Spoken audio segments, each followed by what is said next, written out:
এক যুবক ছিল যার নাম হাসান। সে খুবই গরিব ছিল, কিন্তু আল্লাহভীরু ও ন্যায়পরায়ণ। একদিন প্রচণ্ড ক্ষুধার্ত অবস্থায় সে এক বাগানের পাশ দিয়ে যাচ্ছিল। সেখানে একটি আপেল গাছ ছিল, আর একটি আপেল গাছ থেকে পড়ে ঝর্ণার পানিতে ভেসে আসছিল।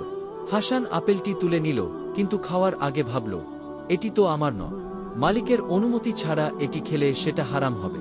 সে বাগানের মালিককে খুঁজতে লাগল। অনেক খোঁজাখুঁজির পর এক বৃদ্ধ লোকের কাছে পৌঁছাল, যিনি বাগানের মালিক ছিলেন।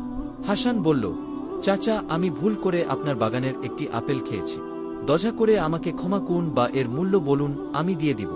বৃদ্ধ লোকটি মৃদু হেসে বললেন, তুমি যদি সত্যি ক্ষমা চাও তবে একটি শর্তে দিব। আমার এক মেয়ে আছে, সে কথা বলতে পারে না, শুনতে পারে না, হাঁটতে পারে না। তুমি যদি তাকে বিয়ে করো তাহলে আমি তোমাকে ক্ষমা করব। হাসান সত্যবাদী ও আল্লাহভীরু ছিল। সে মনে করল, আমি যদি আল্লাহর সন্তুষ্টির জন্য এই কাজ করি তবে নিশ্চয়ই আল্লাহ ভালো কিছু করবেন।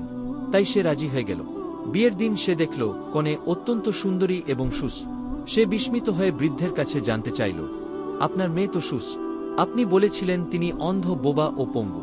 বৃদ্ধ হেসে বললেন, হ্যাঁ, আমি বলেছিলাম, কারণ সে কখনো গুনাহের দিকে তাকায়নি, মন্দ কথা বলেনি এবং পাপের পথে হাঁটেনি।